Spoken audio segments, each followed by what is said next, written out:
You listen to Kendrick and Matt on the Slip and Dip podcast. Beautiful, man.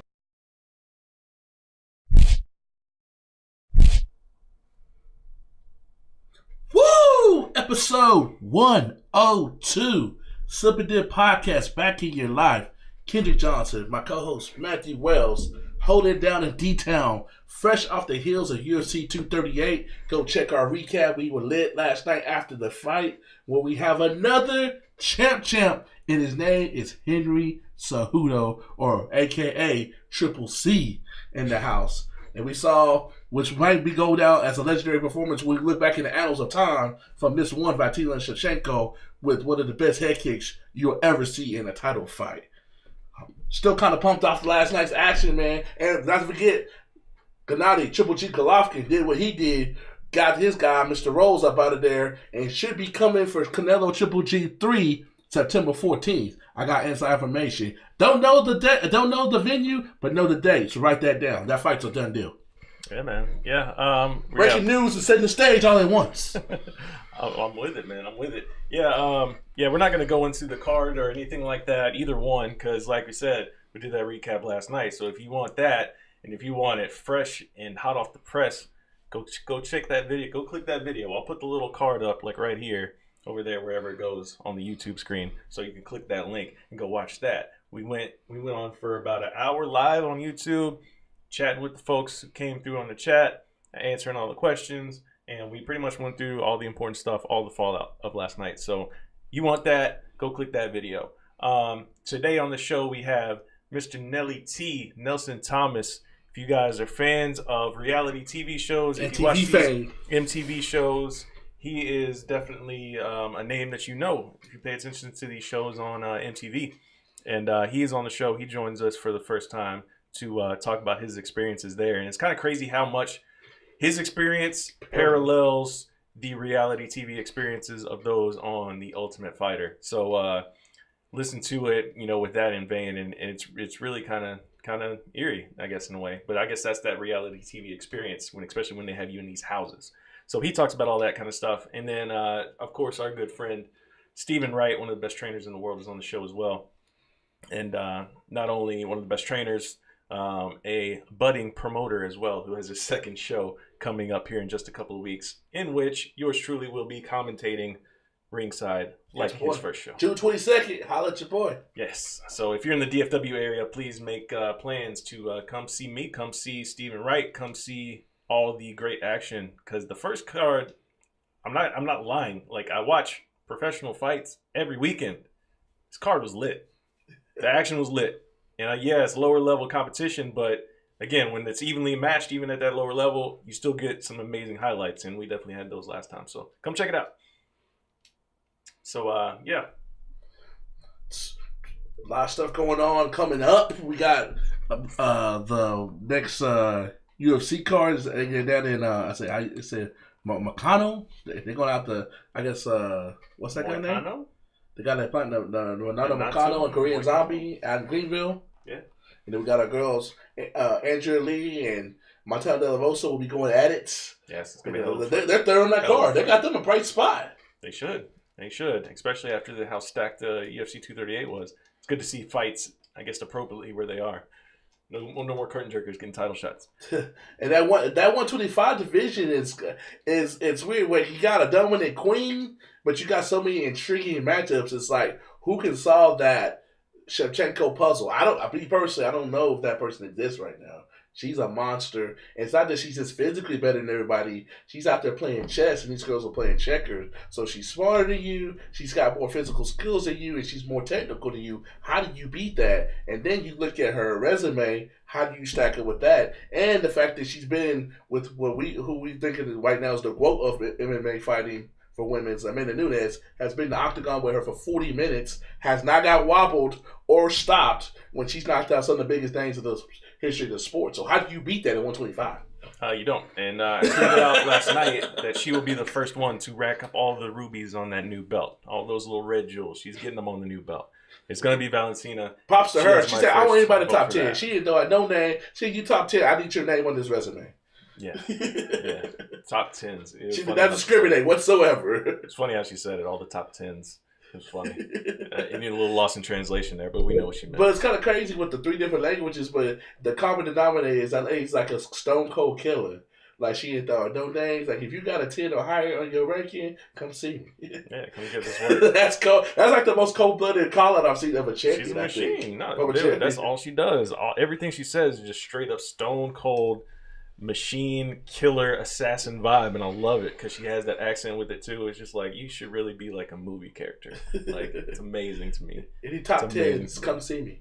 Yes, like when our boy Jose Youngs asked her about Jessica I wearing the bulletproof vest, she was like, it's not gonna help her. Straight up. Yeah, I mean, the perfect line there would have been like, a bulletproof vest doesn't protect your face, but that would have been the perfect line. That would have been the perfect line. But still, it was still cold. Valentina is a machine, racking up these dubs, gathering all the rubies. She's the ruby collector.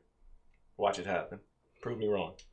Like I said, she's definitely number 2 powerful fighter in the world. Why don't people talk about that for women's that much? Is this still new? Yes. Like, yeah, because she's clearly pound for pound number 2. Not even a doubt. Yeah. Yeah, exactly. Yeah, so that's what it is, people. We're going to get into this show because it's kind of lengthy. We always go along with Steve, and I love it, though, because he always gives us some great insight. And don't sleep on another T interview. And please give us comments. We're trying to throw little wrinkles. What other show can you find where you've had Daniel Cormier as a guest, Deontay Wilder as a featured guest, and some of the hottest names in entertainment and journalism in the world today? That's when we bring it to you. If you like, what's this slip and dip about? Check us out. Look at our library. It don't lie. We got receipts. Absolutely. So you know what it is, people. If you have not clicked that subscribe button, please do so now. Tick that bell for the notifications when we go live randomly. When we react to news throughout the week, you'll get those notifications when we go live. And of course, you're watching this right now on the premiere on YouTube. If you are catching the premiere, we do appreciate it. Give the video a thumbs up as well. And if you're listening on iTunes or on Spreaker, leave us a review. Leave us those 5 stars. It helps the visibility out. A free thing you can do to help support the show. And if you're feeling benevolent and you want to actually donate a little bit to the money, donate a little bit of money to the show, got the Venmo link. We got the Cash App link in the description. So hit those. Hit us up. We would appreciate it. All that money from the donations goes back to equipment and travel for events and things like that. So we would definitely appreciate any support we can get from there. Journalism is a cold world out here. It's a cold world. But yeah, that's it. We're going to get into this show. Enjoy episode 102. Until next week. Episode 103 is already lined up, and it's going to be pretty stacked. So enjoy this one, and we'll be back with you next week with more fire. Peace. Rolling. Please welcome to the Slip and Dip Podcast, part of our new expansion of the show. We ain't just got fighters, we don't just got managers, we don't just got trainers. Now we got entertainers on the show. You probably see them on MTV, the 30-30, the Challenge Final Reckoning, even the dating show, what's it called? Exes. X on the beach. X on the beach. Mr. Nelson Thompson, a.k.a. Nelly T in the house. Yo, what's good, everybody? I'm happy to be here, sipping dip, about to get it cracking and popping, let y'all know some info, a little bit of tea here and there. He just let you know who you're talking to, so what's good? Yeah, my co-host is a fellow Bobcat. Y'all Texas State. Hey, Texas State, baby. Sam Marcus, what up, baby? You already know, putting them on the map. So many reality stars have came out of San Marcos. It's ridiculous. I know 2 people, we on the rise. So watch out for those Bobcats. Yeah, man. It was crazy, man. It was still Southwest Texas when I first got there. When I left Texas State, new logo and everything. That was the good old days. That was the top 5 party school back in the day in San Marcos. You found yourself on a square, 50-cent tequila shots, $1 Dos Equis. Oh, it was going down. Oh, yeah. I don't know nothing about that. I was at the real big school. I was at UNT. I was a little bit bigger than y'all. Okay. I see you. I hooped a little bit. That's what's up, bro. Hell yeah. Give us some insight. We always say, regardless if you're an entertainer or you're just a mom at home, everybody like to talk about people fighting. Right. So what's a fight that's jumped off your page in the last couple weeks? Man, you know me. Honestly, shit, coming out of San Marcos, Texas, And originally being from LA, that people don't know about me coming out of Inglewood and graduating from college and just being where I'm at today, being very blessed with the opportunities that have been presented to me. You know, being on MTV, I would have never thought that, being a reality star for the last 5 years of my life. And what people don't know is that I wasn't even pursuing reality TV. I was doing acting. They found me off a show called Jerry Springer, Baggage on the Road. Yeah, Jerry Springer, Baggage on the Road, game show network. I ended up winning that dating show. And you know what? MTV saw me, and I had graduated college that year, and I get a phone call and say, hey, you want to come on Are You the One and find true love and win some money? That sounds like a vacation for me and girls. So I was like, let's do it. I don't know about the love part, but I was down for the ride, and it's been one hell of a roller coaster since then. So, I mean, shit, this has been crazy. Dang, yeah. I mean, I would imagine just going from, you know, just doing the whole thing over there at Texas State to all of a sudden, like, oh, boom, I'm on MTV doing all these kind of crazy things, and you got literally the whole world looking at you, you know? Right. Was that ever like a career path that you were looking at pursuing? Not at all. It was just something that was just like, man, hey, I'm going to take this opportunity though, since they gave it to me. To be honest with you, not at all. I barely even watched reality TV growing up. You know, I watched a little Jersey Shore here and there, but I never really, hey, coming home, I'm watching Jersey Shore, let's go. No, not at all. I was pursuing acting. I've been pursuing acting since I was 16 years old, and I've been in commercials, TV shows here and there. And, you know, when they presented me with this reality TV show, I was like, oh, man, I could use this platform to maybe open up another door and another door from there and meet the right people, because it's all about shaking the right hand nowadays. And honestly, my first TV show, Are You Doing Reality TV, I didn't realize how much people are looking at you every day and think they know who you are because they see you on reality TV and just know your whole lifestyle. And I go out every day and everybody's, hey, Nelson, what's up? I know you. And you got to realize your life is for everybody to see. Your door is wide open. Everybody's judging you. Everybody thinks they know who you really are, and this persona you give off on TV, they think that's who you are in real life. So, man, it's crazy because I'm in the people's eye now. You know, I can't just mess up. I can't just go out and do stupid shit and not see it on fucking social media, on a newspaper, and stuff like that. Yeah, you know what I'm saying? And that's happened to me. That was a reality check for me, you know. I'm not perfect. I've never been perfect. I've made my mistakes, and I realized that the mistakes I've made, it can be these little mistakes, but being in the people's eye, it's a lot bigger. It's explosive now since you're somebody. And it threw me off guard for a little bit, and I said, man, do I really want this? And I realized, you know what? I can show people that nobody's perfect. I'm going to make mistakes, and I'm going to learn and live from them, and that's who I am. Inside, you say you're watching the crazy fight that it was Joshua Ruiz like a couple weeks ago. What you think when you saw the shocker of all shockers and the best shocker in the 20th century so far, 21st century? My bad. I'm not gonna lie. When I was watching that fight, I was like, "Oh, man, this dude's big. He's in shape." I was like, "Man, this dude, he ain't ready. I mean, look like he trained for this fight." Like, no way, ain't no way. But you looking at the outside, you judging something, you see all this guy with the big old muscles and just big 6 foot, and you see this big dude. I'm like, yo, like, but man, this dude was throwing haymakers. This guy was nothing but haymakers. If you got hit by one of those punches with the weight he was putting behind those punches, you out. How many can you take? So I'm like, damn, I was shocked. I was surprised. And, man, congratulations to him, bro, for bringing it home to Mexico. That's amazing. And I know he represented Mexico to the fullest. So his people are proud of him. Yeah, no doubt. And, I mean, that kind of relates to, I guess, like these kind of like challenge shows you've been on, right? Where it's like you come in kind of sizing everybody up, and it's like, okay, somebody's got to surprise you, right? I'm sure you had that happen more than one time. Hey, every time I walk into a challenge house, every time, first thing I do is size all the dudes up. Okay, how tall are you? How athletic are you? Can you speak the same language as me? Can you move the same way? I'm up early looking at them training. What are you eating? Are you here to compete? Are you here to talk shit? Are you here to fool around with the girls? Like, what kind of character are you? You know what I'm saying? Because not everybody on the challenge is an athlete. I'm not going to lie. Don't get me wrong. They got to have some kind of athletic ability. They got to be able to run. They got to be able to do this and jump and stuff like that and be fearless. You have to be fearless. And these challenges are fucking outrageous. You see what we go through. We've had people go to the hospitals. We have people have one of my best friends, Hunter, broke his wrist. He was a baseball player. He played baseball all his life. That's what he does for fun. He goes one season or his second season, he breaks his wrist. Life changer. So you got to be ready for everything like that's thrown at you in these challenges. And to be honest with you, the hardest part, what people don't realize, it's a mental fuck. You're in a house. You're in a house.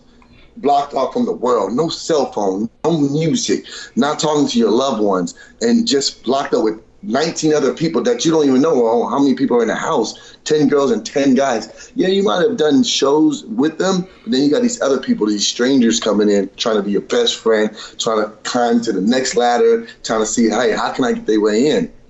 And at the end of the day, we're all there for the money. But what comes with money, a lot of fucking hatred, a lot of love, a lot of bullshit, a lot of fighting. And I kicked off 2 shows and a challenge, and I made my mistakes. You gonna stop fighting, man? I saw your fight, man. So one time, you were even in the mix. You were like chilling. Like, you know what I'm talking about, right? How did that happen, man? Because they were fighting, and you just jumped in and you got kicked out. Man, I've always ride for my A1 since day one. Corey was my A1. I know exactly what you're talking about when I came after Johnny. I was like, man, we go to the finals too. You were just chilling. And then all of a sudden, you don't want to get kicked out. They were the ones that were fighting. I know. They got the best of me. And that's one thing I've learned throughout these seasons, that people will try to get the best of you. They'll try to make you do things out of your character just to get you kicked off the show and just to have one leg. If they can't beat you in a challenge, they're going to find to beat you mentally. And the hardest part, you're out there drinking, you're having a good time, and you got all these testosterons out there. You know, these guys, we're bulking up to each other. So who wants to be the alpha of the house? Who's going to step up? And I've never backed down from nobody, no matter what it was, or how tall he was, or how big. That's that Inglewood? That's that Inglewood? Yeah, that's the Inglewood in me, baby.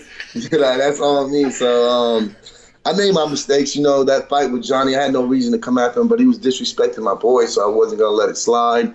And then my other mistake I made with Derek, coming at him, putting my hands I thought y'all were cool. I'll get to Johnny in a second. I thought you and Derek were cool. That surprised me. Yeah. The thing is, what surprised everybody that night is why I came at him. I was very intoxicated. I was drunk. Hunter had came back into the house, and we were celebrating. I was happy he came back. He had won his elimination. I got my dog back. We drinking. We were just saying we taking over. We the next generation of the challenge. These old fucks got to go. And he had heard that. And, you know, when I'm talking about old, you know, I was just talking about the guys that's been there. I didn't care about age, how old you are. You've been here for a while, and it's time for a new generation to come in and show y'all what's up. So he heard that, things popped off, and one thing led to another. So it is what it is. You know, like I said, he beat me mentally. The thing is, people don't realize you just don't get beat physically. You can get beat mentally, and I think that goes around with fighting and boxing. You got all these guys talking mad shit, and you would think, okay, he's about to whoop his ass. His mouth talk, but it's the quiet ones you got to watch out for, right? It's those quiet ones. So, you know, like, it's been a challenge for me, man, and it's definitely been a game changer, and I've grown a lot from these shows, and I've learned a lot. Talk about Johnny Bananas.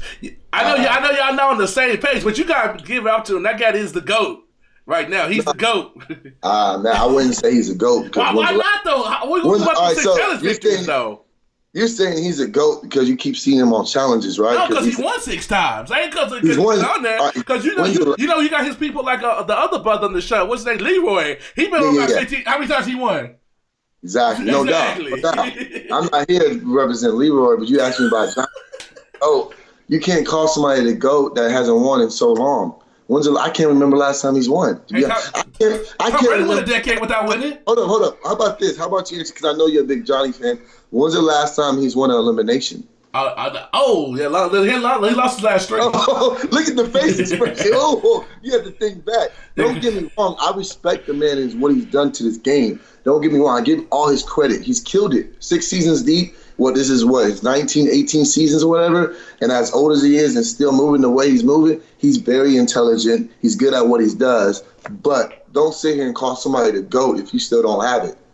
Like, but you have to throw the odds are stacked against them. It's like you go in, anybody but this fool go with this thing. Don't be the definition of a GOAT then, man. If you got odds stacked against, you're gonna use all the excuses in the world because that's all he did was using excuses. Every reunion show he brought, everybody's after Johnny, everybody's after Johnny. They are though. Well, you know what? Well, don't hold yourself to this pedestal and act like you the king and you can't be taken out. And don't put yourself in this position where you think you are the GOAT and people are not gonna come after you. If you're gonna call yourself the GOAT, expect people to come take that throne, because that's what I came for, and that's what TYB came for. We don't care who you were. You could have been CT, you could have been Darrell. We coming after you. It wasn't nothing against Johnny.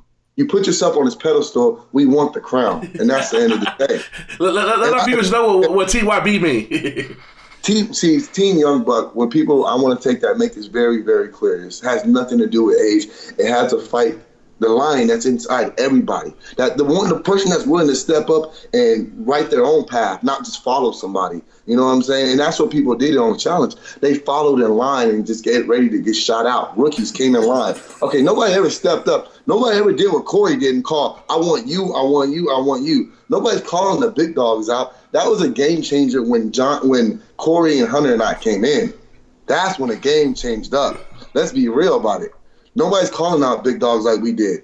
Like, everybody came after the weak, and that was a problem. That was the whole ordeal. You didn't came to make a name for yourself. That's why it was 5 seasons deep, because I came in there and made a name for myself. And they said, this guy came to compete. He didn't just come out here to float under the boat and take out the little rookies. No, I came here to be the best of the best. So you got to compete. If you don't realize you got to compete in reality TV. Why y'all come at Johnny and y'all kind of come at CT? Why don't y'all come at Wes and he talk all that noise? So Wes just came back into the game. I did my first season with Wes, and then he vanished. So I haven't done another season with Wes at all. But you know his reputation, though, bro. Oh yeah, no doubt, no doubt. But if he was on the same season as us, I definitely came at him. I would have came at him. But at the time, my first season, you got to understand, me coming on to the challenge, I never even watched the show. I didn't know what the hell I was getting myself into. I can't even argue the one that know what the challenge was. I literally watched a couple episodes on the way to the airport saying, okay, this is stuff for bet. I've heard of these guys, don't get me wrong. I knew what Fear Factor was. I knew what that was. And they said, it's like the challenges, blah, blah, blah. And I'm a competitor. So all I heard is like, I get to compete? What? You're going back to high school. You're not in college where you were playing sports. I get to compete against other people and win? Like, what? Why not? So I didn't think twice about that, who to come after. I just saw he was a big dog on the campus, and I wanted you. And that was it. So it could have been anybody. Nothing against Johnny. He's like I said, I give it up to him. I have nothing against him. I've told you about how I feel about him outside. You know, some people in this reality TV, they don't know how to take themselves out the game in real life, and that's the problem. Because once you get done with the season, and once I get done filming, and I'm outside in the real world, I'm back to my life. I need time to this is Nelson. But now you go on Twitter, people want to talk about, what I've done in my past. And that's what I didn't respect about Johnny. That's what I didn't respect about a lot of people in reality TV. They go back and dig stuff up from your past and throw it on Twitter because they have this big following and fans and stuff like that. And, he ain't shit because he went to jail. He done this. He's done that. Everybody on reality TV has been to jail for anything, DWI, drinking, or whatever it was, But me, I make the mistake, and it's in the people's front of the eye, and Johnny has his following, blah, blah, blah, blah, But when he does something bad, like, his porn gets released, or something like that, you know what I'm saying? Everybody wants to feel sorry or shit like that. So, you know what I'm saying? That's why the whole beef between the Twitter beef with Johnny and I, and that's why I posted that picture of him. And that's why Corey posted that picture of him, because Corey has my back just like I have his back.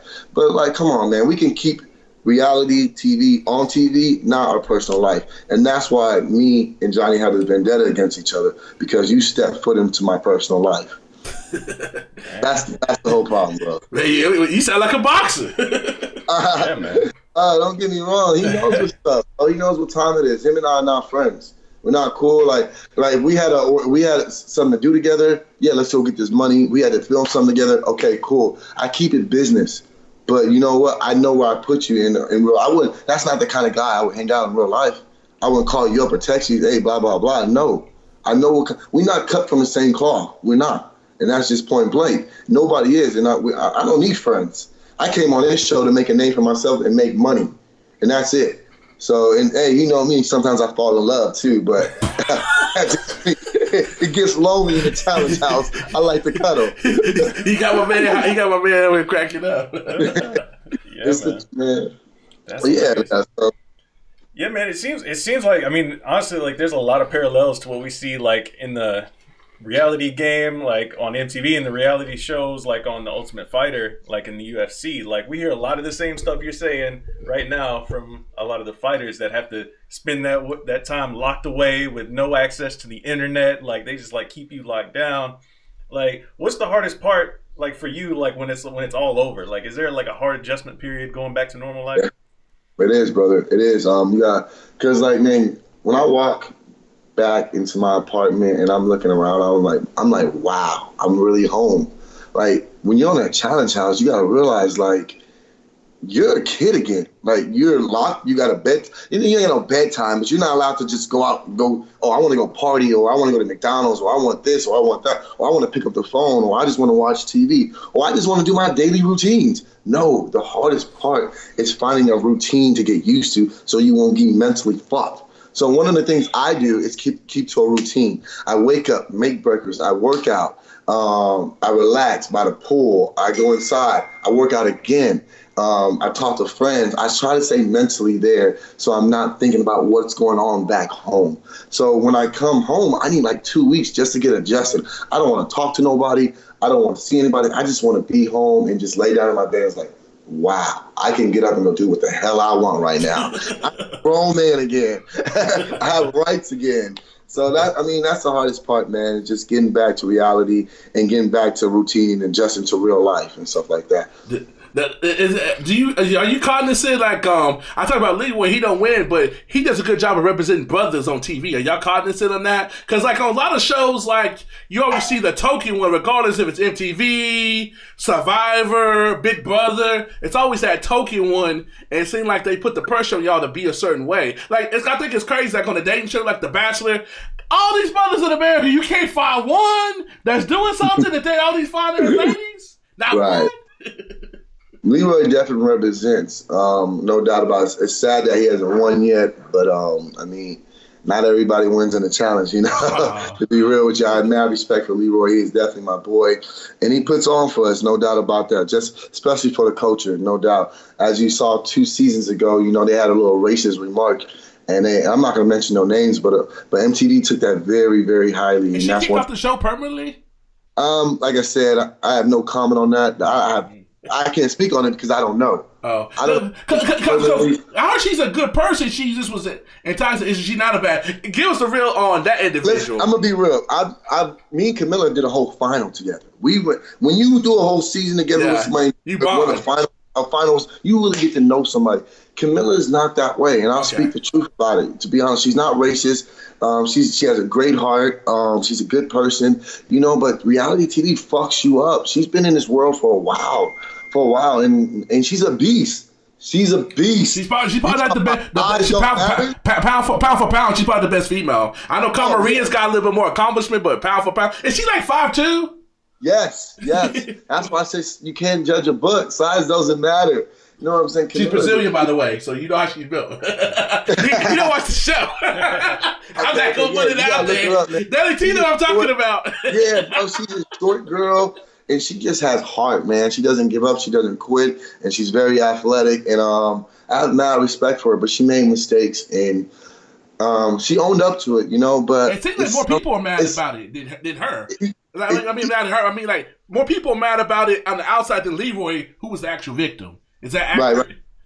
But you got to understand our generation nowadays and what we deal with every day, being a black man in this world, black woman. You know, we deal with this shit every day. So being on MTV 100. Back in the day, you know what I'm saying? Like MTV didn't have that many black people back in the day. Let's be real. So, you know, we took that to heart, man. And I'm very proud of what MTV did. You know, they had a whole show about it. And she apologized too, but it's some things you just can't come back from. You know, people are always going to judge you for making that mistake. It's sad, but it's the truth, man. And like I said, I'm not going to get into the whole racist, but I do respect MTV and what they've done and represent the culture and what Leroy's done. Dang. Beautiful, man. Man, you over the camera. I want to get on the show now. I'll hit you up off air about that. I ain't even thinking about Camilla. Yeah, she's a beast, man. Mad respect to her. Mad respect. But man, it's like life's been crazy, bro. Being on reality TV, going from dating shows to competitive shows, and even like X on the Beach, man. It was fucking a roller coaster. And I did the X on the Beach London, and it was 10 times different from the X on the Beach US. I went in there caring about somebody, wanting to be with somebody. They don't have enough rooms for people, so you automatically got to sleep in a bed with a stranger.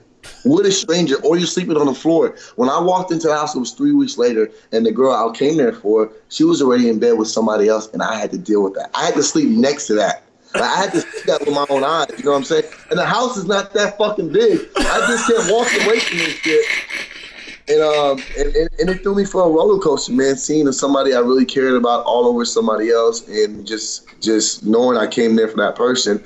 And then after I said what I said and then did X on the Beach US, I went in that house thinking I came there, you know what, fuck that, I'm single, I'm there to rekindle a friendship, aka Norris, and then have a good time and party my ass off, and that's it. I end up falling in love with Angela. You know what I'm saying? I'm not gonna lie, I am a lover boy, you know, I do I do fall easily too, so no shame in that game, but you never know what to expect from these shows because that love was real. You know what I'm saying? People don't realize some of the things we go through on these reality shows are real. I was with Angela. I fell in love with that woman, and I have mad respect for her till this day. Would never talk down on her. But I didn't go on that show expecting these emotions to develop and to leave with their holding hands with a woman. I'm like, oh shit, I came here to party and act a fool. And now I'm in love. Are you still together? Not anymore, you know? And what I want to speak on that, the reason why is because, like, when you find somebody, imagine this, you go onto a reality show, you're locked in the house with a girl for 2 months or whatever, and y'all just getting to know each other. But then you go back into the real world. How do you handle that? Being locked together and you spend so much time together that things just evolve a lot faster than being in the outside world. In the outside world, you're just doing your own thing, focus on your career. You're not seeing her every day. You're not waking up. I'm waking up in the same house with this girl every day. I might as well be living with her. We just skipped so many steps. So now I'm living with this girl. We're cooking for each other, and we're basically fucking married right now, you know? So going on to the outside world and trying to change our whole life. So how do we make things match? Like, how do we make things mesh together to where we had that same love and chemistry in the house outside in the real world? She lives there, I live over here.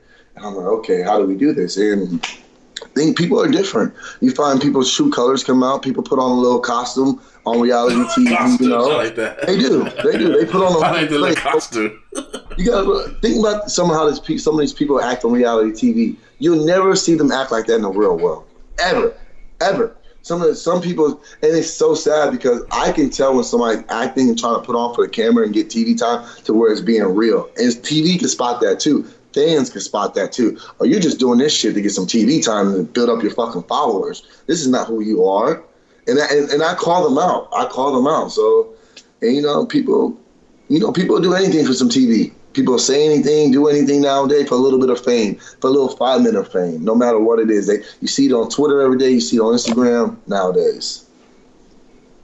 Keep it 100. I know in my experience, I even told my boy how we I met my man Nelly out in New Jersey when I was out there for the Wilder fight.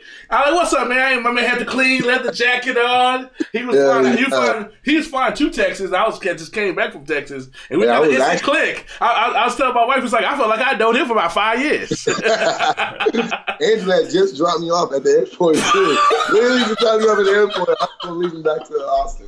Yeah, man. That's what I'm saying.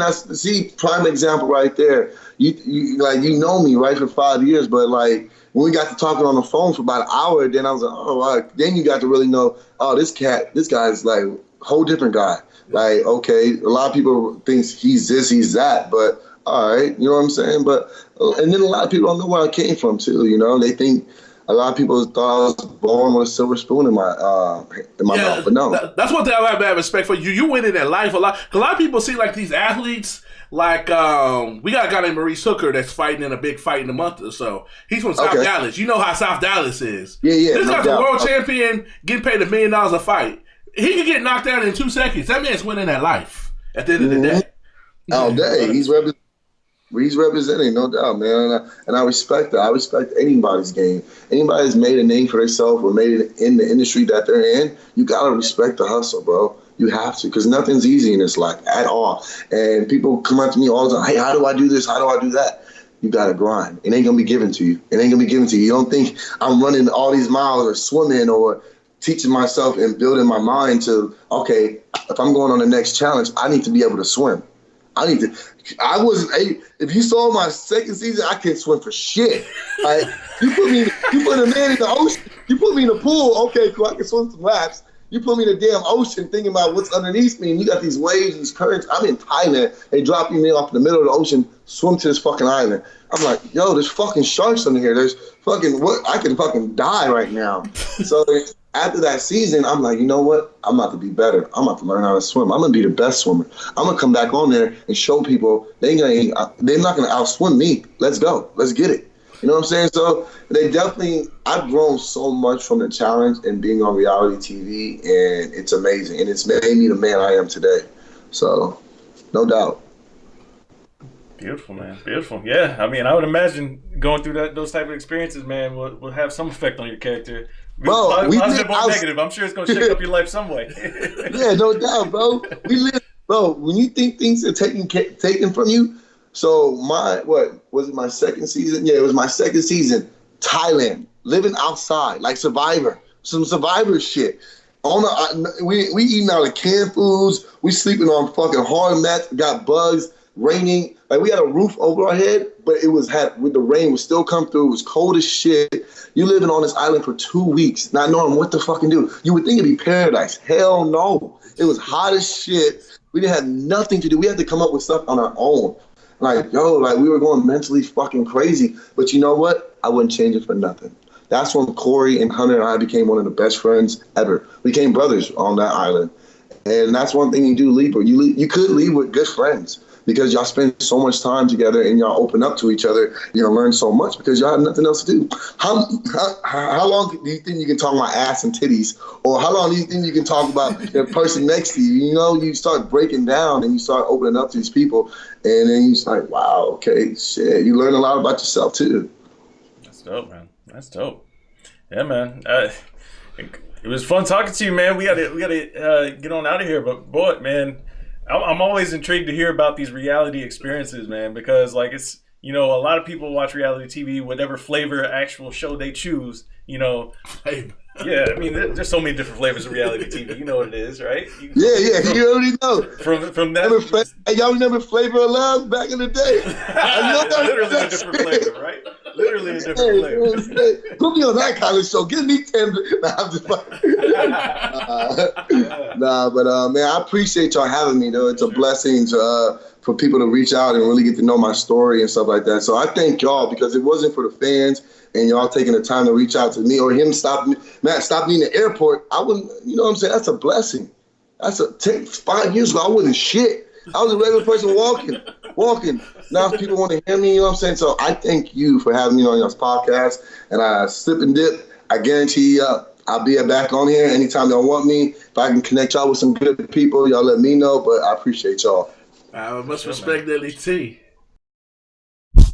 Please welcome back to the Slip and Dip podcast. Friend of the show, one of the best MMA traders in the game today, Mr. Steve Warman Wright. Are you surprised by what you saw last night? I was one of the few people that predicted Cejudo, and I called the adjustments before they did it. I didn't think he was going to take that. I thought he could have done it quicker, but it's one of those things easier said than done. But to me, he showed why he's a top 10 fighter in the world. The fact that he took what his trainer told him and implemented instantly, and we got the job done on that level with the stakes that high. You know, it's funny because I always tell my students that if you listen to the corner, it means that we're fighting them, not just you're fighting them. And one of my favorite coaching jobs of the night wasn't a loss. You know, I really thought that Nina Askarov fought to the best of her abilities against someone who's just awesome, you know, not a normal wrestler. You're not talking about someone who just trains this. You're talking about someone who's got the acumen to be great at it. And after the fight was over with, they called Tatiana Suarez in there, and she said, every time I took her down, I was over by her corner. and they just kept telling her all the right things to stay out of every submission and keep getting back up. And that's why the fight didn't look the way I wanted it to look. And then when it was on the feet, you could see that, again, she's special, because when she got in on singles, the first one, I mean, there was a sprawl and everything, and she pushed Nina straight over to the cage, and then she still finished it. I love the coaching job and how much they were in her corner, and they told her to circle to the underhook side, and it didn't result in a win, but that just shows what happens when you get high-level coaching with an athlete that listens.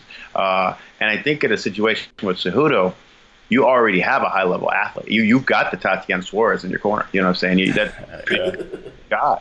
So if he goes out there and the other person who you couldn't have asked for a better start unless he got a KO from, what you got from Moraes.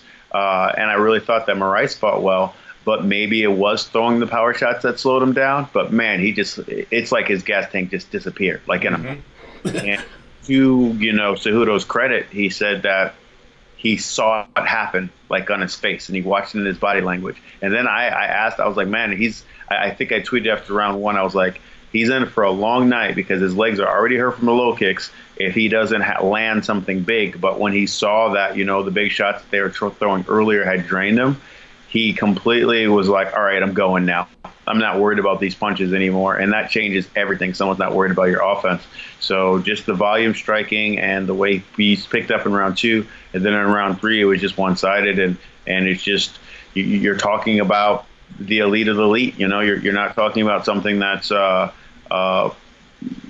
you can tell someone to do whatever they want. You can coach to the best of your ability, but at some period of time, there's a reason why the athlete's name's on the check and not the coach's. It's when they, and that's what happened that night. Cejudo just proved that he is a special elite talent, and he's grown in so many ways because his first title defense, he just tried to get takedowns and hold people down, and then DJ, beat him. And the second one, he was able to get DJ down a couple times, but just the thing that changed the fight was his aggression in round five. He didn't score the offense, but the aggression and the way that he went at Johnson got him the scorecard. So I think that now that he's got the confidence of, I beat the best one walking, I'm the best one walking now. So that leads to my next question. How much does confidence play a role in this just period? Because Moraes had confidence, but he had no plan B in his life. And do you think this win puts Cejudo in the top 10 of all time? I think it does. There is no plan B if you're tired. Exactly. So it's shoot. There's no plan A if you're tired. Exactly. So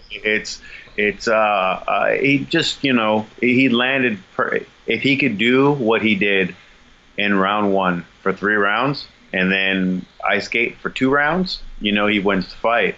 But I just think that he ran into a special competitor who could see that, and a guy who experienced losses. Like he took last place in Worlds. You know what I'm saying? Cejudo took last place in Worlds, and he turned around and he won a gold medalist. And he got stopped by DJ in the clinch, and he turns around and he's beating Moraes in the clinch. You know what I'm saying? Like it's like he felt it, and then he learned from it, and he became it, So it's like I think that goes a long way. Now, confidence isn't everything, because I think Jessica, I was confident, but I think it's just you got to have that kind of special athlete, and Pluto is just that kind of athlete. It's the combination of athletic skill, fighting acumen, and then just the mentality that comes with being a fighter, where it's like you got to have some of that dog, and he's got everything.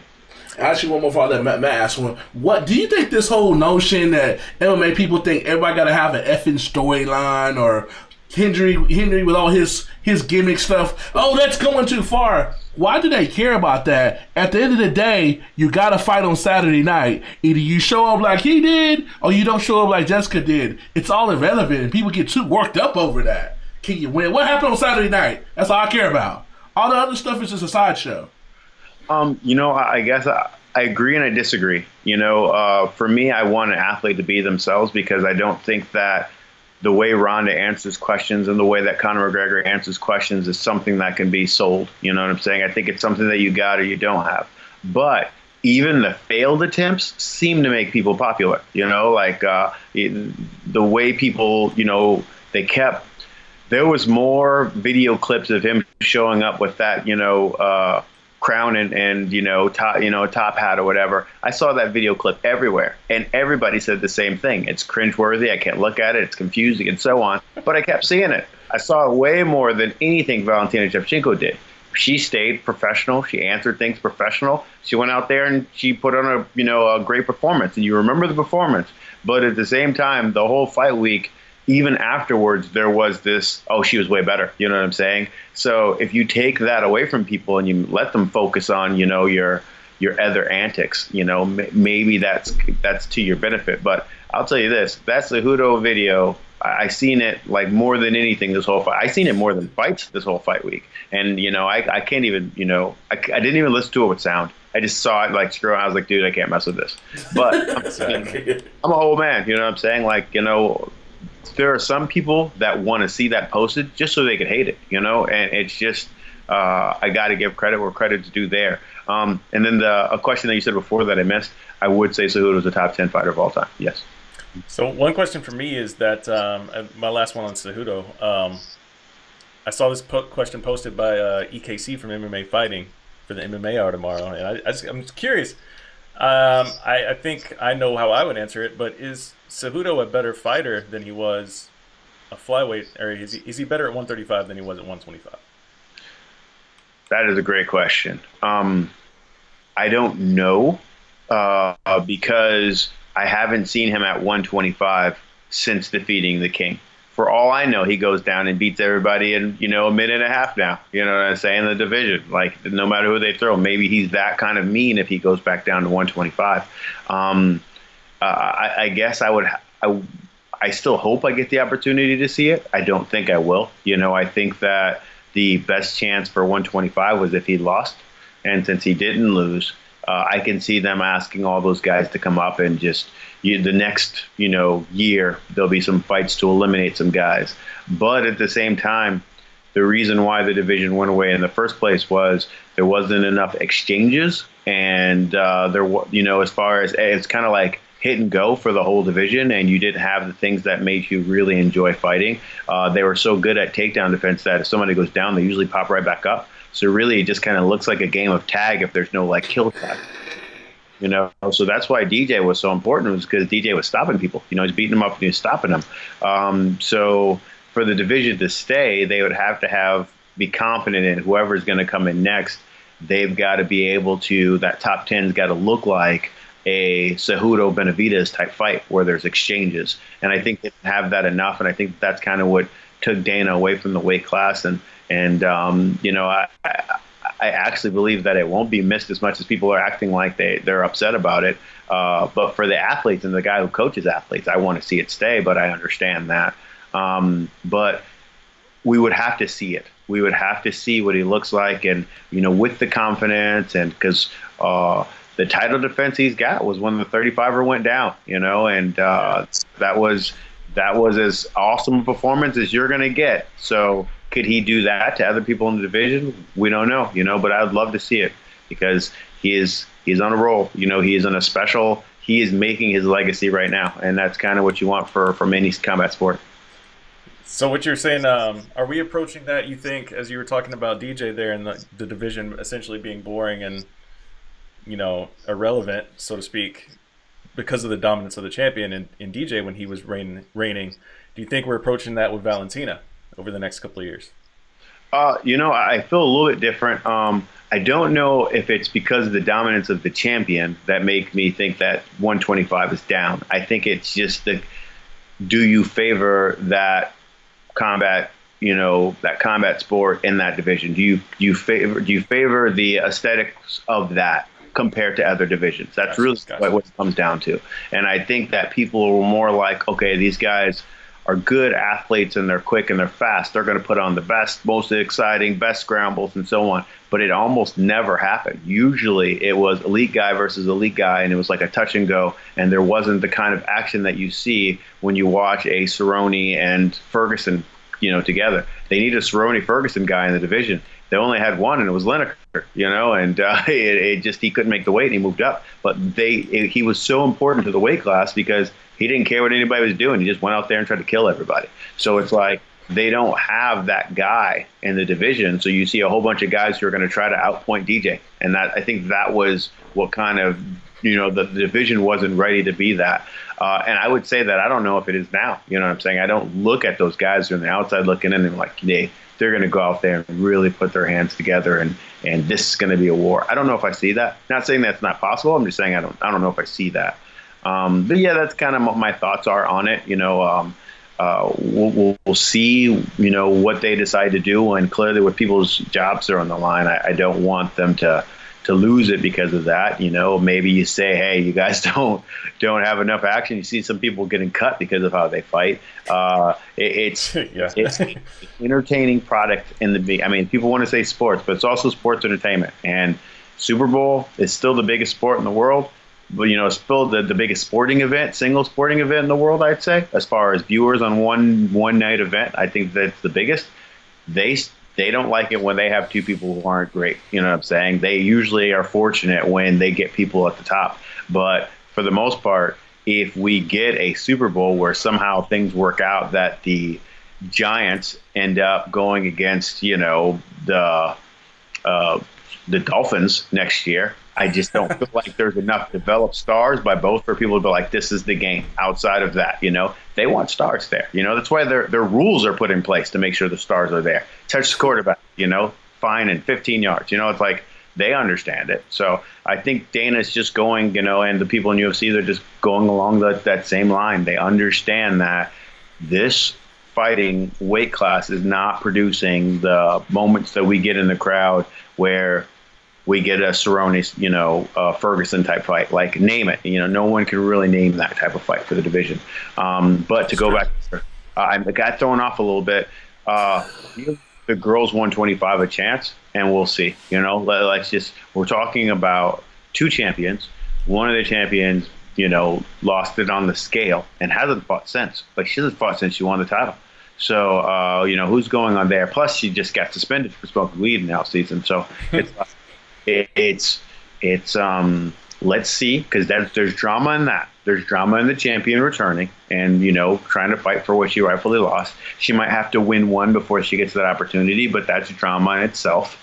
We'll see what happens if someone who's got the physical attributes to threaten Valentina shows up. I don't see that person, as a person who's had Valentina in the gym several times.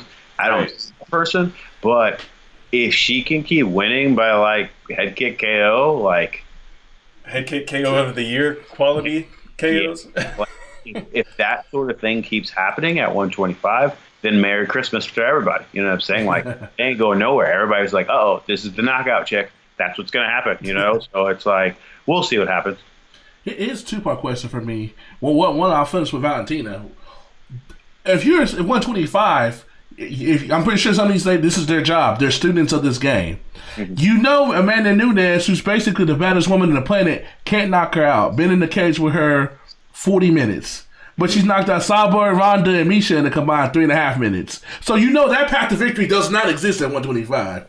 Mm-hmm. You see that head kick. You see the fundamentals. What do you think their mindset go into? We remotely think they're going to upset her. And then on the back end, because we haven't talked to you since the Ruiz-Joshua fight, what does it take to get that upset being a trainer? Nobody's picking you. The guy has all these, like you just said, all these physical advantages that Valentina has over people, but you're on the other side to try to take her down or him down. How do you get your fighter to not only believe it, but pull that off to have a Ruiz moment? Because that's a lot of stuff that go into all that.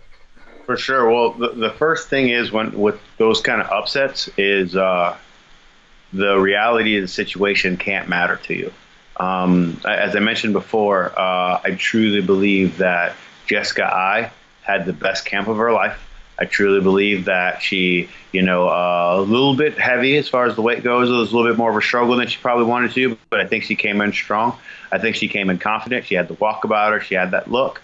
And then you get in there with the alpha. You know what I'm saying? You get in there with that person, and then the first body kick lands, and then you feel it, and she tried to counter off of it with the right hand.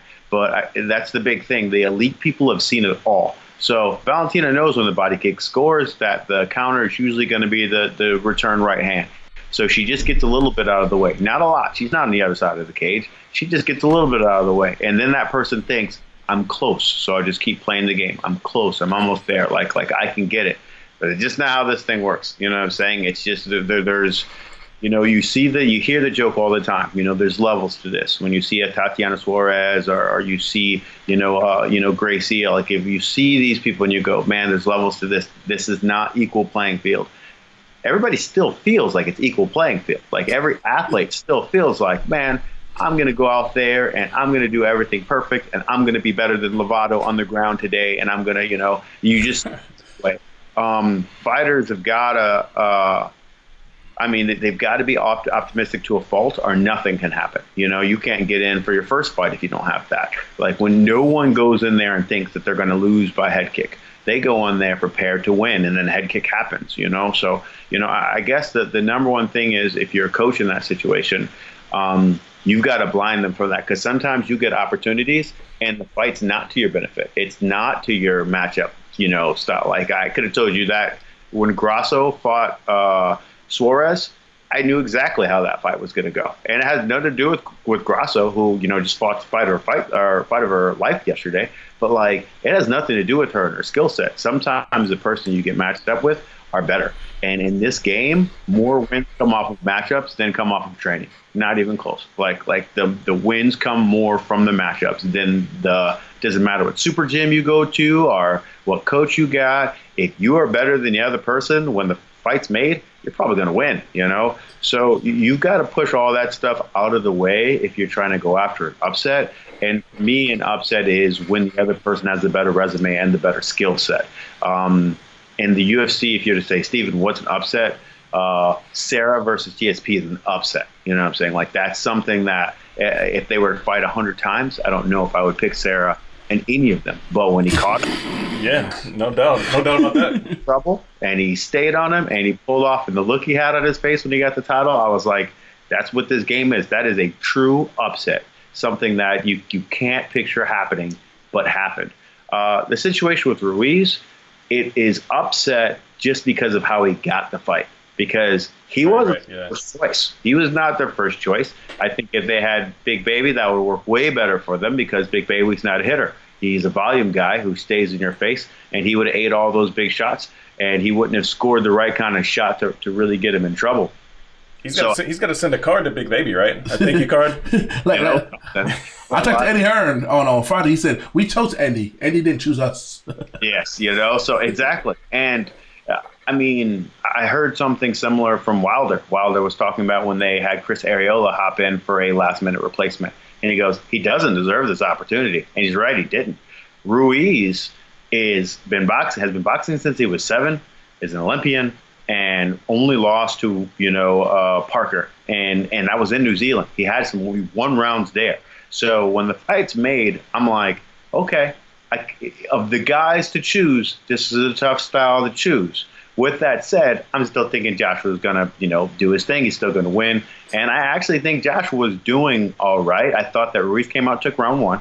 I thought Joshua was doing all right when he landed the big shot. But when he sat down on his punches and he tried to get him out of there, that's when you could see the hand speed. That's when you could see that, okay, he can punch with Joshua. Joshua needs to get out of there. But if you only know winning by KO, you're not going to know it until it happens. So, but yeah, I think that's it. I just think it's you just have to have your camp, like when you shut the doors and the people who are in that room and be like, hey, everybody in this room believes that this person is going to win the world championship. If you don't, now's the time to leave. That's what you got to do.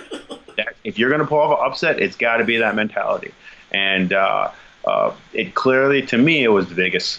It's the biggest upset for sure since Douglas. But Douglas was still a highly ranked guy who was coming off a KO win before the fight happened. With Tyson, he wasn't like it's just the right circumstances. Mom died, motivation, and he could never be that person again. Like he could only do it the one time. But I think that if you look at what happened with, let's use Cejudo. That's a better example. Cejudo had the ability. When his team sat down, it's like, yo, you're good enough to beat this guy. He's the best in the world. You're good enough to beat this Johnson guy. I truly believe that they just locked the doors. The people in that room believed he had the skill set to do it, and he went out and he executed. And I think Ruiz is the same thing. They knew, even though, the rest of the world and, the ESPN and all the other people who kind of visit combat sports when, it's convenient, They look at the body, and that's why they say it. Just like that that white kid that's running trick, the White Lightning kid who's winning everything in track. Yeah. All looking at is the skin color, and they're saying he shouldn't. What an anomaly, you know what I'm saying? But in truth, he's been winning for a long time, and Ruiz has been winning for a long time. And tactically, he had the counter down. Like he knew that anytime that the left hand left Joshua, he threw a counter. And when Joshua went back to his corner, they were like, hey, don't get in exchanges with this guy. You got to go double jab 2 and stay away. But Joshua didn't do it because he knew that Ruiz was quick enough to throw a counter when he was doing the double jab motion. And it's one of those things where I think if Joshua could do it over, he would have said something. He should have told his corner, every time I try to do that, this is what's happening. But sometimes in the corner, people just drink water, breathe, and listen. It's okay to say. Like Hendricks will, when we were moving up the ranks, he'd say it to us in the corner. Like if he saw something, if he felt something, it's time for you guys as a team to prepare for the next round and open up and be vocal if you think someone's got a read on something that you're doing. And that's just kind of how the game is, though. Let me put it this way: I actually think Joshua's going to win the rematch. So I don't look at this as the end of the world for a guy, but that's how upsets happen. It's when it wasn't supposed to happen, and it did happen, Yeah, I think it's crazy that a lot of people are ignoring the fact that Anthony Joshua put him on the ground first. Yeah, and he came back and bust his ass twice. So, and have you gave that speech you just told us to somebody? Have you like, hey, if you ain't trying to be with us, you don't believe, get out. Somebody just be like, all right. I mean, no one's left, but I've said it. I mean, it comes.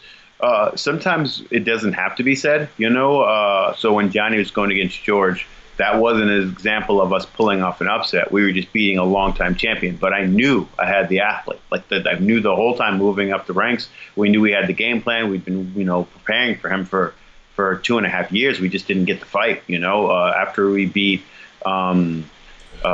Fitch, we thought that it's any moment now, and then it didn't come for another almost 2 years. I'd say about 2 years.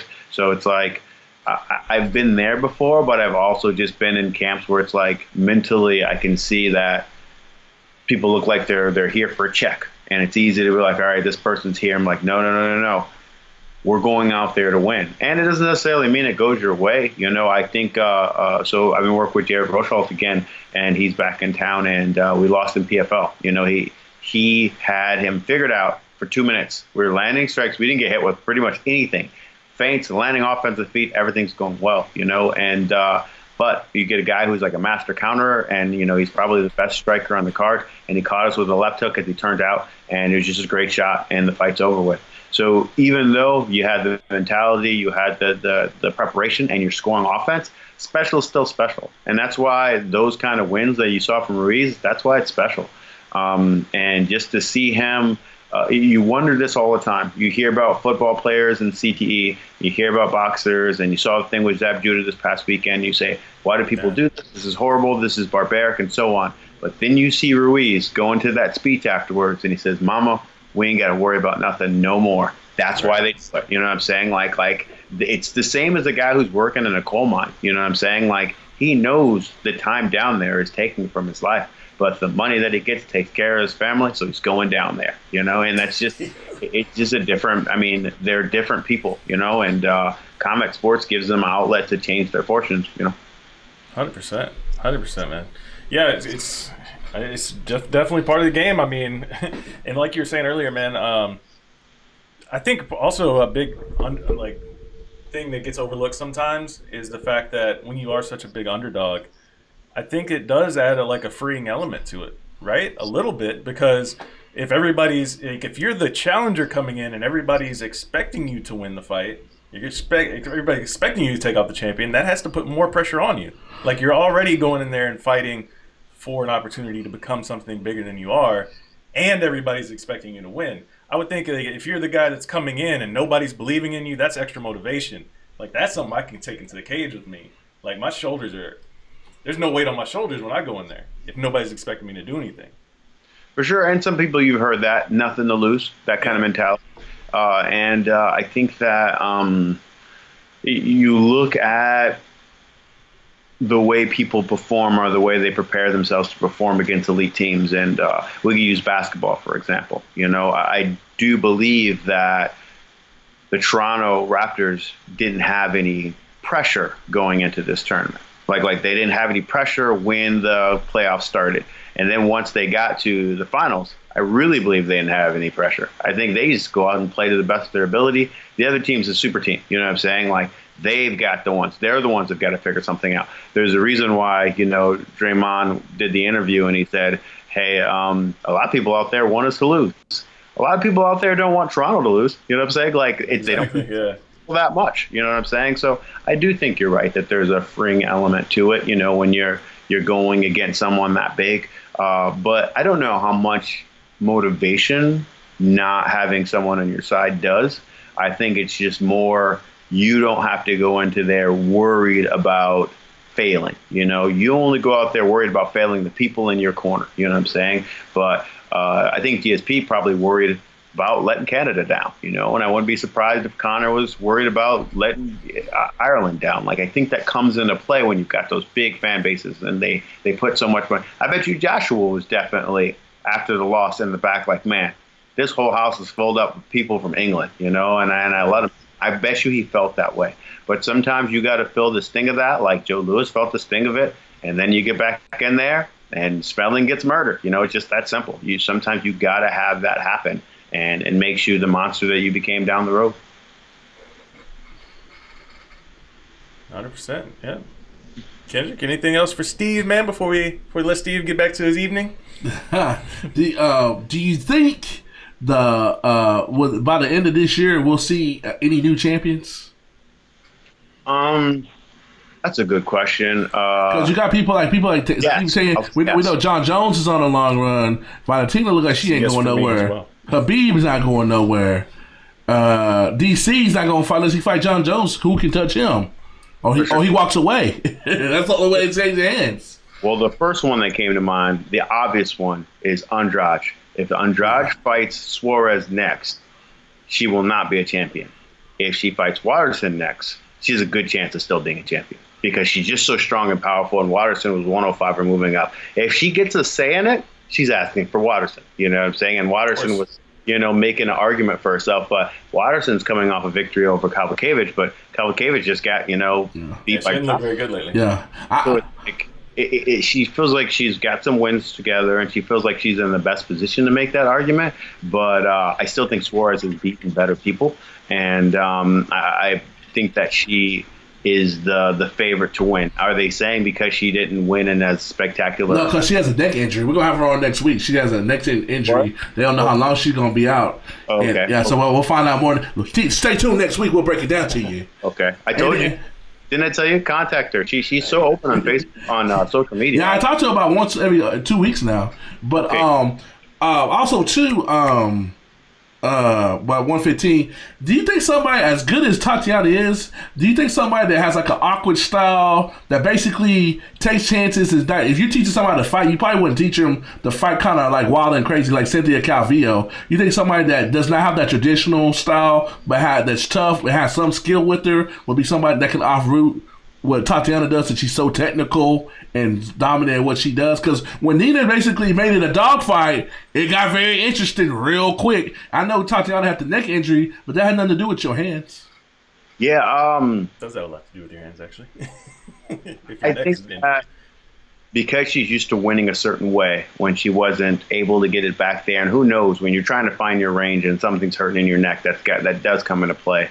But the things that she got hit with, it reminded me of watching Ronda when Ronda would win fights, but like the way she got hit, like that Alexis whatchamacallit's the best one, because Ronda won that fight in 16 seconds. She runs up, they said, boom. She walks up on an amateur. Alexis Davis throws a two-piece, but Ronda's such a hell of an athlete. She flips her and takes the momentum and gets her out of there, and nobody talks about. She walked right up into that and could have got knocked out.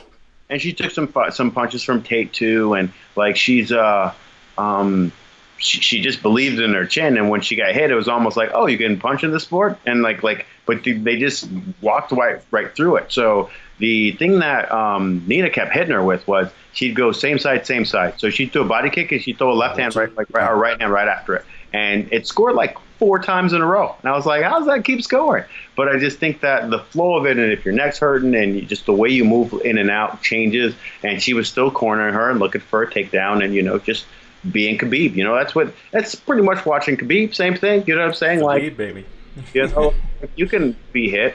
So we'll see. I definitely think that she still is going to be champion. If she fights Andrade, she's going to be champion. If she fights Waterson, she's going to be champion. I think that she's got that kind of ability. And that's no offense to the other athletes, but if you're like, who you putting your money on, that's an easy pick. Steve don't bet, though. Yes, that's correct. They do not bet.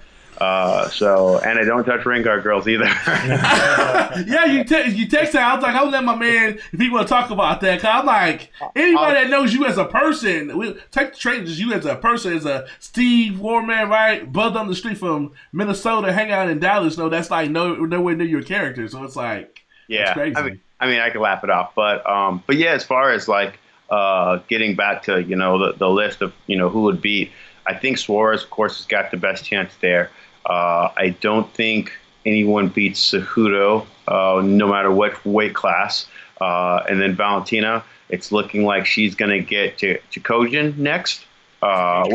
Keegan, which is disappointing that was the first fight of the night. Yeah, that's what I was saying, man. Like, that has never happened before. 2 weeks, don't get them started. It's never happened before, I think, where the winner of the curtain jerker gets a title shot. When does that ever happen? Anywhere. So that was a weird one. But I like her, and I think she's good, by the way. But it's different. Like, JoJo is hittable, and she's right in front of you. And JoJo really, the way she fights is she picks up steam, and the next thing you know, you can't deal with the steam. But I think that she is going to have a tough time landing that offense against Valentina, because Valentina she counters your power hand so well. She actually almost did, I think that I was watching the fight with my team, and we had like 6 guys there, and then I said before the fight starts, and I go, don't be surprised if Valentina gets a takedown in round 1, and like 1 minute in, and they go, why? And I said, because once you get frustrated when you're not able to hit, people don't realize how hard it is to hit Valentina. Like, it's hard. You've almost never seen her get hit with 2 shots in a row. She might get hit with something like winging, but like it's hard to get hit. See her get caught with like a 1-2 or something like that. It's difficult, not impossible, but difficult. And so I was like, if that happens, I think that Ai's going to run at her to try to score offense, and then she's going to go body lock and judo throw her or get some sort of like trip or slam, because you're just going to run into it, and people don't understand how strong Valentina is. Like, it's another level of strong. And it was strong at 135, and now she's at 125. So when that happens so quick in the fight, and then you could just see the dominance, and you can see that, and she tried to go for, a key lock, which you almost never see in high-level fighting. But, like, she got it up there pretty high, and then round 2, of course, body kick, and then head kick, and that was it. But you can see just in that moment of how tough it's going to be to deal with her, because she can take you down. She just missed out in the Kazakhstan wrestling team. She missed out. She lost in the wrestle-off to the girl who went on to the Olympics. So we're talking about someone who's complete. Do I think that even if you do score a little bit, you're going to be able to keep her from taking you down in that division? It's going to be tough. It's as I look at it, it's going to be tough. So she'll be sitting there for a while. It depends on if Zabit gets the title shot. I think Zabit's got a really good shot of beating Max. Like, he's got a lot of skills, so that's a chance. But I don't think he gets that fight. I think Max beats Edgar. So it just depends on how much he fights. So there's a possibility there. Khabib does not lose at 155. I don't think. I disagree. I'm going for Poirier to win that one. I'm fine. I think that's and again, Poirier is going to be as prepared as possible, but it's the chain wrestling. When it gets a hold of you, it's you defend that, and then here comes something else. He goes for a double, doesn't get it, goes for a single, doesn't get it, go for a body lock, doesn't get it, goes back to the single, back to the double, and the next thing you know, you're only defending. One of the most underrated performances of all time is Quentin Rampage Jackson when he went against John Jones in the first fight. He had the defense part down. Yeah. He just didn't get any offense. Yeah. He spent 2 rounds playing defense. And then finally, when he slowed down, and I think he got stopped in the fourth. Visit that fight, and they go, he had the defense part down. He's tired. out, like how to not get hit by that stuff. It's so hard when you go out there prepared for what the other person's going to do to you, and they could care less what you're going to do to them. So, like, right now, Poirier is preparing for what Khabib's going to do. Khabib's going to go out there and Khabib, so that's always going to be his advantage. He's due to get caught, though, don't you agree? What's up? He's due to get caught.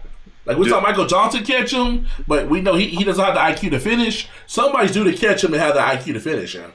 For sure. We'll see. I mean, it's just, but right now he is grappling, his wrestling grappling, and then the way he scores his jab and space, because people are so worried about his takedowns, he's got his game figured out. And you don't necessarily have to be great at everything, but if you are a person where you can score consistent offense on the feet, consistent offense in the wrestling, consistent offense on the ground, you're going to be a problem. So I like him in that fight. Usman's not losing. Cyborg going to beat, what's her name? Eludes me. Felicia something. Is this Felicia Spencer? Yeah. I think so I like Cyborg there. But she ain't the champion, though. She's not going to beat Amanda is again. Amanda's the champ. Amanda's about to be the GOAT. You know that, brother. She's about to be certified. She'll beat everybody that you can beat from 125 up. Line them up. She done got a W on them. I would say she's the greatest right now. If you were to ask me, I'd say she's the best female fighter for sure. So the debate between me and my guy here. Is it about the resume or when you catch him? Nobody cares when you catch him. This ain't boxing. Is it about the resume? Because take Nunes. She would have got Cyborg, Ronda, and Misha, sent two of them into retirement. Now she's about to get Holly. She's got Valentina twice. You can't. Somebody come through that might be a legitimately more dominant champion 10 years from now. That resume gonna stand out still 10 years from today, correct? For sure. Well, here's the thing. She can be the greatest female fighter of all time, but she can't be bigger than Ronda. It's one or the other. The problem that I would say is this. When she beat Ronda, she still got Ronda coming off of a loss. So she didn't even get, she didn't get what Holm got. You know what I'm saying? Like, Holm, that was a legit, upset and, very Ruiz-ish, except for Ruiz went down and then came back. But when you remember the moments of the fight, you only remember Ruiz winning. And that's kind of what Holm had, because she had so much offensive success. So when I look at that, I'm like, man, okay, I really do believe that these athletes can do their best to build their resume and they get wins at whatever period of time. I don't care who you are. I know it matters to Cotto that he beat Margarito. When they fought in their prime and Margarito won, a lot of people credit them more, and they, a lot of people who are big Margarito fans, they never give, they throw out the whole, hand wrap thing. Like they just he did cheat though. He did cheat. And that's just kind of depends on who you are, whether you believe that's true or not. And I've got a lot of friends in boxing who believe that he's innocent, and I believe that he's, they are guilty. Him and his coach, I feel differently than that. Right. I wrap hands, and I don't accidentally do something like that. That's planned. You know what I'm saying? I didn't realize I was doing it for some amateur guy who's not here. You know what I'm saying? It's it's a weirder one for me to get, just because of my experience. But I've got no problem that someone feels differently. So Kendrick didn't set the whole stage. The debate is trying to angle the thing on his side. I know. No. Okay, I will set the stage. I will explain it. I'm not angling nothing. He already messed it up. So this debate started last night. I would cut him off. This debate started last night when Henry Cejudo got on the mic and said, "I got a hit list," and I was like, "Oh boy!" And then he goes, "Uriah Faber." No, but and then he goes Dominic Cruz. He said, it doesn't matter the order. He said all the names. Dude. And then he said, Cody Garbrandt. All three people are not relevant to the title picture right now. They're former champions. He the names you just mentioned a second ago when you're talking about Amanda Nunes, Holly Holm, she was knocking them off when they had the belt. She was knocking them off when they were champions. No, you're not talking about a Cody Garbrandt who just suffered 2 brutal KOs in a row. You're not talking about a Dominic Cruz who hasn't fought and hasn't won since 2016. You're not talking about Uriah Faber, who has never won the title and has been retired for 2 years. Mm-hmm. These names are not relevant. I give him Faber. They're names, but they're not relevant to the title picture. I give Faber because Faber's 40 and he's retired. That one don't count. But if you look at the resume, he fight these guys in the next year and a half. He beats them. You look at the history of the 135-pound division. He didn't beat every champion. Why you can't take that away when there's like in the welterweight when there's 9 champions 10 years later. You can't act like that didn't happen just because he didn't take the belt from them, just because he didn't fight them at their peak. That name on that resume, you signed up, you fought, you got in shape, you got your ass whooped, and you got that L, and that's on that man's resume. You can't act like that didn't happen unless it's like 40 years like in favor. That counts. That's a senior citizen in fighting age. But these guys are in their 30s, regardless of injuries, suspensions, not fighting in their prime, they're still quick enough to be a champion of the world, all of them stuff for favor. So why does that matter? Why we got to put an asterisk if they sign on that dotted line?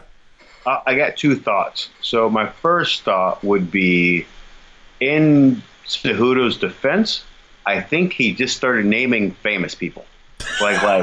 Exactly. Naming people who were like, you know, that you knew of in the business. Like, I don't think he would have said Uriah Faber's name at all had it not been for the fact that Uriah Faber came back the other day and said he wants to make a title run. Like, I think he mentioned his name because he was famous. I don't think that he even thought of Aljamain Sterling next. You know what I'm saying? Not that he's against fighting Aljamain. I just think it just didn't cross his mind because he thought about the famous guys. You know, as far as how that relates to Nunes only got Tate when she had the title. Other than that, Ronda was coming off the loss. She's getting Holly Holm, who's got some wins, so that will be one fight removed from the loss. Yes, but then Shevchenko was not a title holder at the time, and again, she probably there's a good chance that she lost that one. But if still very much in her prime though. I would give her credit for Cyborg. I definitely give her credit there. But Cyborg, even before that, had taken some wear.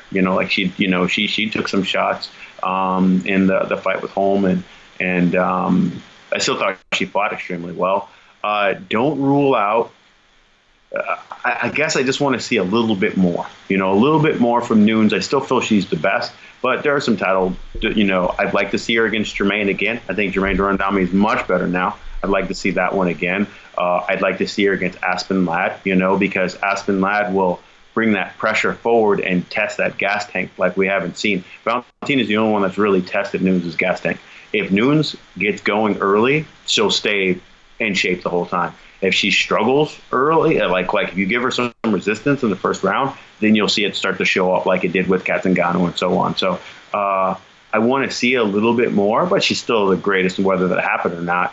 But being the greatest doesn't mean that you're Ronda, and doesn't mean that you're Conor. It's just different there. So, but yeah, I think you guys make a good argument, and there's nothing you can do about when you have your era. So this is my favorite example is John Jones.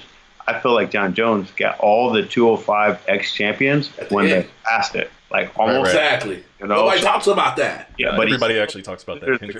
Everybody talks about that. They talk about that, but then they want to say he's the GOAT. So which one is it? Because he's literally gone out there and ran through everybody. That's why they called him the GOAT. But nobody was in their prime other than DC. It doesn't matter. It's the way he beat everybody. So how's it matter with him and Cejudo then? You proved my point. Don't stop playing with me, Bad Wells. He proved my point. I did not prove your point for you at all. I did not prove your point.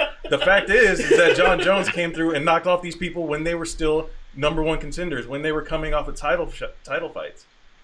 Yeah, these are fighters that are retired and have not fought in 3 years. That's completely different. That's only favor, bro. That's only favor.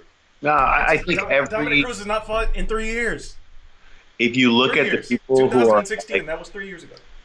If you look at who's financially secure in this game, there's a mix of old and new. Always. There's never just new. There's something in you that's got to get those old names on your resume. There's a reason why Canelo's got a KO victory over Carlos Baldomir. You know what I'm saying? Got to get some old in there. He's got a Shane Mosley victory. Got to get some old in there. That helps you, because even though they're on their way out, they have name recognition. So I brought up the Jackson fight, with Jones because and then he beat Shogun and like those guys. I truly believe that he caught them when they weren't in their prime. But you got to have that, and you got to have your Glover Teixeira. Still on his way up too, though. Yeah, Teixeira is definitely a guy who was winning and earned him way into that spot, and he was the ideal #1 contender when they fought. So you got to give Teixeira his love there. Clearly, the biggest victory of his career is still Cormier, because Cormier is in the talking for best of all time too, at least in that top 10 compared to what he's done in 2 divisions. So, it'll be great. I mean, it's what you want to see, but this game will always be determined when you're done, no matter how many people want to do it when you're fighting.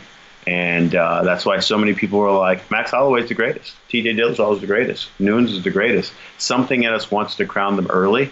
But I'm like, let's just keep watching. Because you never know. Nunes could be the greatest now. She could lose by KO 3 straight times. And you're like, you know what I'm saying? Like, it just it happens that way. That's always a possibility. So let someone, now I don't think it's going to happen. I'm just saying, let someone finish.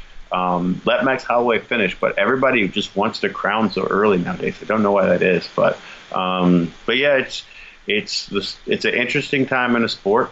We'll see, some of the things that works themselves out a little bit more. The finance thing, of course, is the big one because the pay-per-view numbers are down because of the ESPN thing, and there's so much going on right now, and we'll see how that affects how the game is. I think that's what's up with Conor. That's what's up with Brock Lesnar. They're like, wait a minute, I'm not losing money while you guys are making these decisions, so.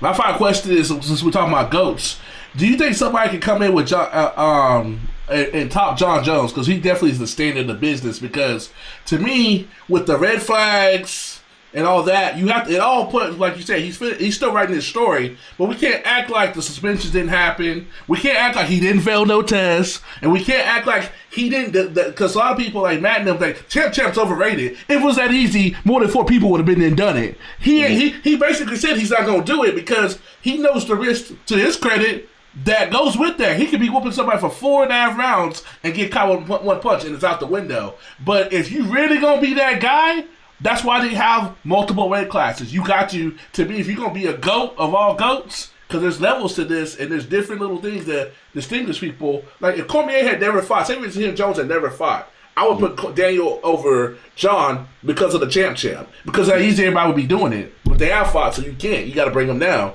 But if somebody come up in the future and do it, and without the craziness and the suspensions, because people realize he's cheated the sport, and he ain't trying to challenge himself and go up to heavyweight. So how can he be the undisputed GOAT forever? If somebody because somebody's gonna come in and do similar stuff. If it's 15, 20 years from now, we know somebody. That person's not in the UFC today, but we know somebody's gonna come and do something similar. So when they do that, are we gonna hold that against them because they may not have been as dominant as John, but they may have a better resume than John? It's tough because the time and space matters. John Jones came right as George's career was kind of slowing, and BJ was kind of slowing. And, in fact, BJ wasn't even champion, but I think by that happened. I think Edgar had taken it from him in Dubai, or, Abu Dhabi around that kind of when Jones was on his way up. The guys that John Jones got, to fight on his way up were just perfect. The fact that Brandon Vera was very much this guy's going to be the first 2 division champ, you know what I'm saying? And then that he got to fight him on the way up. Just the fact that there were so many guys, Pride ended, over Pride was still going when he started fighting. It ends during his run. So now he can add, a Shogun to his resume that would not have happened if Pride was still going strong. They would have never come over. Machida had that karate mystique, and even though he was able to beat Machida, with the choke, there was something about what Machida did when he went up the ranks. The biggest thing that happens as far as resume goes, it's what the other guys around you do. It's unfortunate because you don't get to choose that, but so many things happen to make John Jones work out that can't happen now because there really is no Pride. Rizin is doing their thing, but they're still.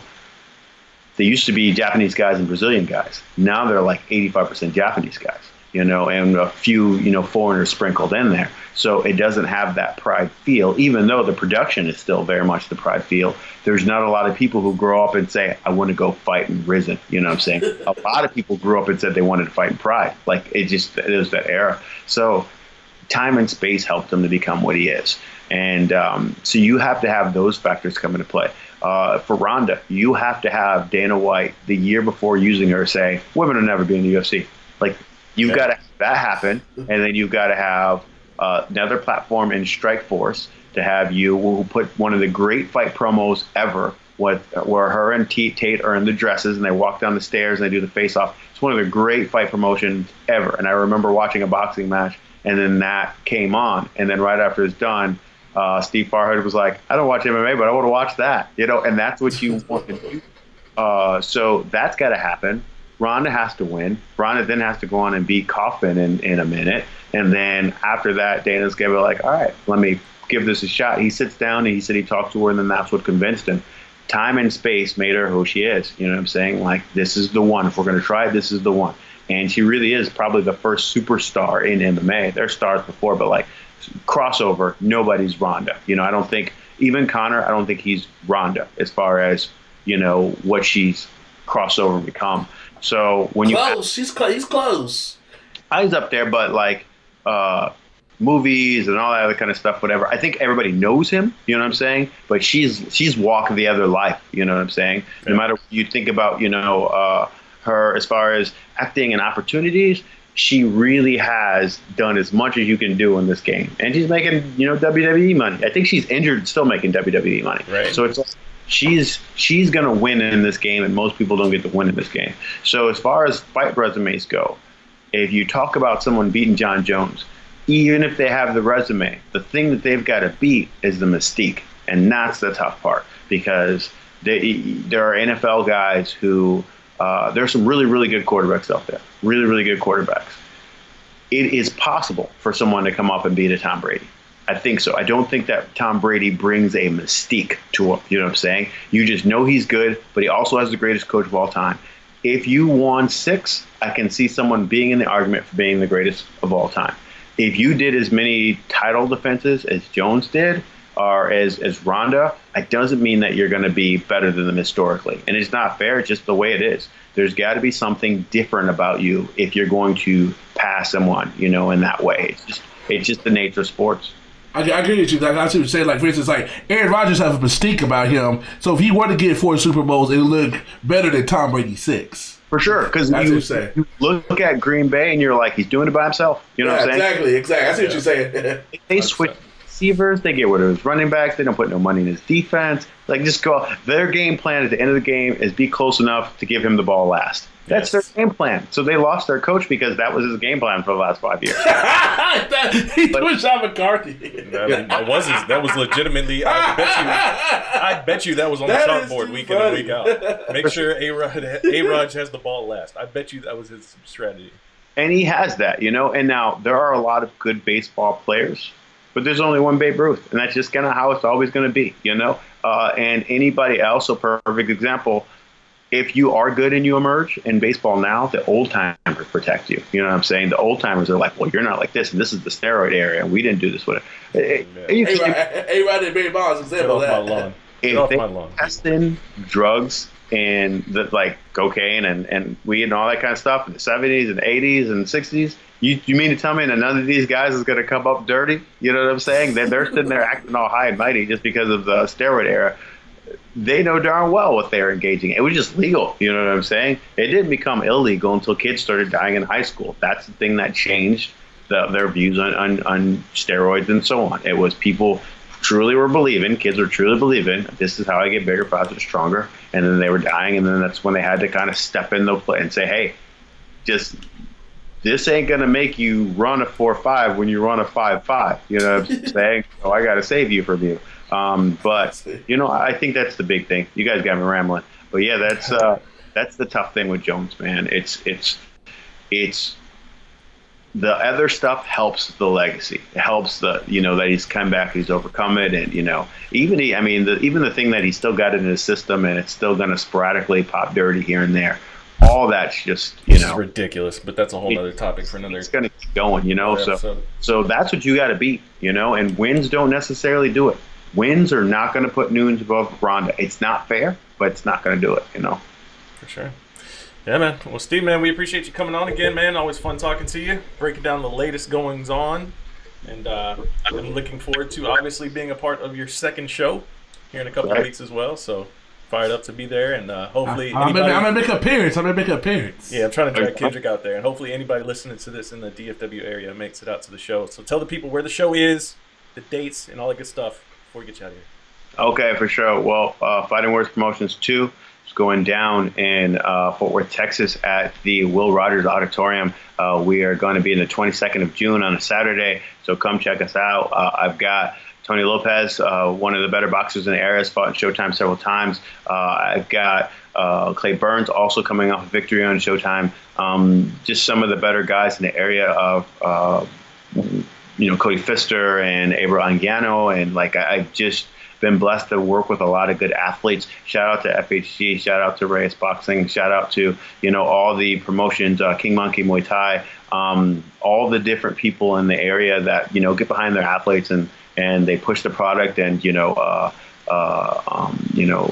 MMA, and I'm looking on Facebook all the time and I'm seeing that, Rashad Coulter and all the guys are putting promotions behind it. Rashad Coulter in the UFC is having his kickboxing debut on my card in 2 weeks. So it's I'm looking at not just that I'm getting good athletes to come and that people are coming out and supporting it, but the athletes are doing a good job of selling the product, So shout out to them, and hopefully we'll keep boxing and kickboxing live in Fort Worth, and I'm hoping, and I'm going to set this up. I'm going to work it, and I'm not sure if it's going to happen all the way, but we just got a Hall of Famer, in our area. From Ray's Boxing Gym, so I'm going to talk to them when they get back and see if he can make an appearance at the show. So, but yeah, thanks to everybody for listening. God bless, keep Christ in your life, and hope all is well.